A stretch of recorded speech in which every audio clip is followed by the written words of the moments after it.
Hey guys, it's Laura from Thrifty Wifey here, and this week we're going to cover how to use all these coupons, because having the coupons is only the beginning. You also need to know when and where to actually use them. So the first thing I'm going to cover is actually timing. Just because you have a great coupon or a great coupon comes out does not mean you have to rush out to the store immediately and use it, because a lot of times you're going to see two different patterns. Either the coupon comes out and the same day it's released there's a really good deal at the store, or you're going to see a really good deal towards the end of the month or towards the end of the expiration date. Sometimes you'll see really good deals in the middle, but most of the time, you know, they happen either towards the end of the expiration or at the very beginning. Now, the problem I see a lot is that let's say I go to Walmart on a Sunday when new coupons are released, and I go to check some prices and things like that. Well, I'll see a really good coupon, a $2 off for a detergent. And I'll go to Walmart and I'll look and I'll see a shelf completely cleared of that detergent. And I look at the price and it's $7. It's actually happened. I was kind of astounded. It was a $7 bottle of detergent, and I thought, well, that's still not a great deal. Knowing the pattern of these things and knowing the kind of prices you can get, to me, I could personally tell it was not a good deal. And the more you get into it and the more you coupon, the more you'll be able to pick up on these things, and you'll know, well, just because it's, you know, a $4 price after the coupon, I know for a fact it's going to get better than that. Maybe not this store, but it will get better than that. So that's one thing. Don't just take the coupon and rush out to the store and the lowest price store and use it there, because one, you're going to find a better price at a sale for a drugstore, grocery store, things like that. They're going to have better prices as far as sales go than these bigger mass merchandise stores. The only difference is you could take these coupons or these ads and match them at the bigger stores. That's really the best way you're going to get the lowest price. Sometimes the big stores have the lower prices, but 9 times out of 10 you're going to find a better deal at a sale. You just have to be patient. If it's a product you really like there are some items that my family really uses, and if there's a coupon out, I'm going to buy the product no matter what. So what I typically do is I wait and I hold off for the month or till the expiration date, and I watch the sales and I see where I can find the best price. If I don't see a really good price towards the end of the expiration date and I know I want the product anyways, I'll go to the lowest price at that time and get the product then. And excuse me. So that's the biggest thing on pricing. The next thing we're going to cover is location. Now this is, for most people this would be common sense. For some people, I'll admit, you get caught up in the coupon craze and a really good deal and you don't realize what you're actually doing. Well, let's say you're sitting at home and you see a really good deal pop up, and Hershey Kisses bar, or Hershey candy bar is going to be free. Is it worth it to jump up from your seat, drive 10-20 minutes to the store, 10-20 minutes home just to get a $1 item free? No. You spent more than you saved in the gas alone to get there.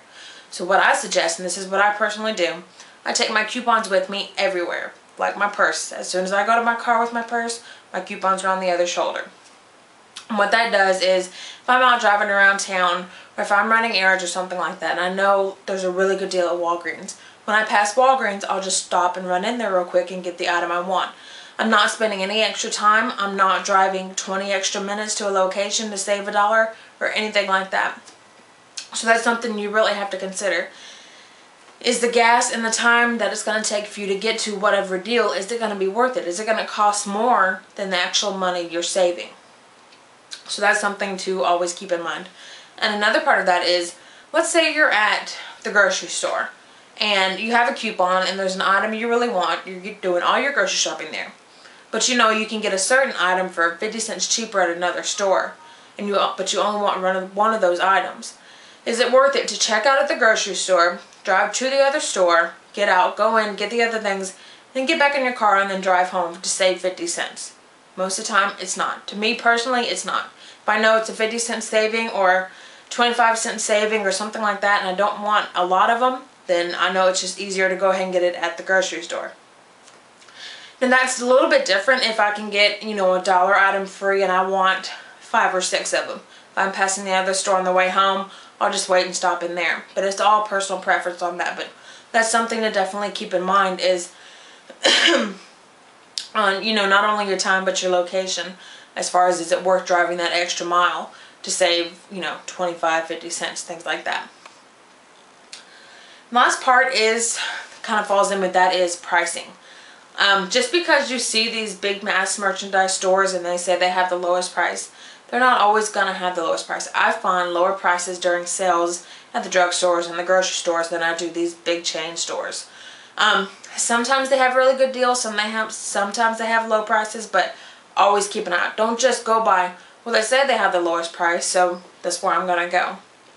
Because like I said, a lot of times sales, you're going to find them a lot cheaper. It's just, it's just the advertising of it. They say low prices all the time, and people just get that in their mind that, well, they're automatically going to have the low prices. Well, I could go to Walmart and I can see an item for $6. I can go to Target next door where you would expect to be that same product to be more expensive, and I'll find it for $1 or $2 cheaper.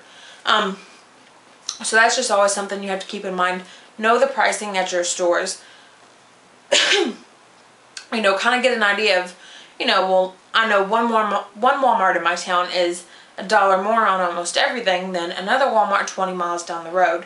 So, you know, I keep that in mind. If I'm wanting to make a big trip, well, I'll go to the other one and save myself more money. It's a little bit extra jive, but if I'm doing a larger purchase, then it's worth it to me. So those are the big things to keep in mind, is pricing, location, and timing. And these are all things you'll just kind of learn and pick up along the way. As you coupon, as you go through all these stores, it just kind of starts to sink in, and you know that $4 price isn't a great deal, but you're going to be able to get it for $1 later on. So that is it for this week. Next week we will cover as far as fraudulent coupons and how it affects you, even the honest couponer.